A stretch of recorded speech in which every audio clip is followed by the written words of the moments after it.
استغلوني سنين، ولما قلت كفاية حياتي اتغيرت وهم اللي بدأوا يجروا ورايا. أنا نهى، عندي 25 سنة وعمري كله وأنا الشخص اللي بيساعد، اللي بيتصلوا عليه في أي وقت، اللي بيشيل مسؤوليات غيره، اللي بيتقال عليه قلبها طيب وبتفهم. بس الحقيقة كنت مجرد خادمة عاطفية لكل الناس.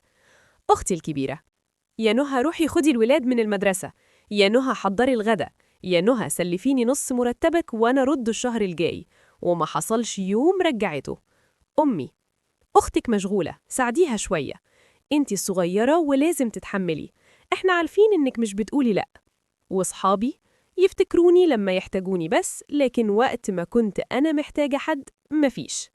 كنت بقول لنفسي الناس هتحبك لو فضلتي لطيفة معاهم، لكن محدش حبني، كلهم اتعودوا عليا.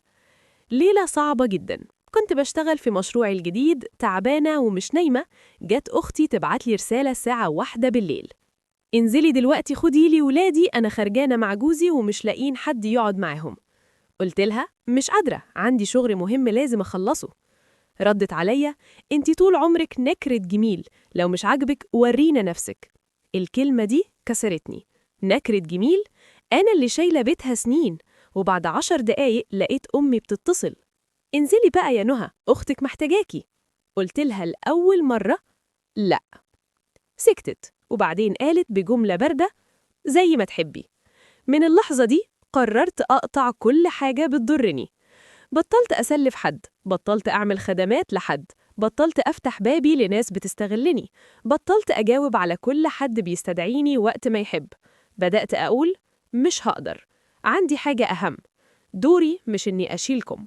في الأول كلهم اتضايقوا، اتقال عني اتغيرت، اتكبرت، بقت أنانية. لكن بعد شهور حصل اللي عمري ما كنت متوقعاه. أختي بدأت تحاول تراضيني، أمي بقت تقول خلاص يا نهى براحتك، صحابي اللي كانوا بيطنشوني بقوا عايزين يقربوا مني، لأني ببساطة انسحبت.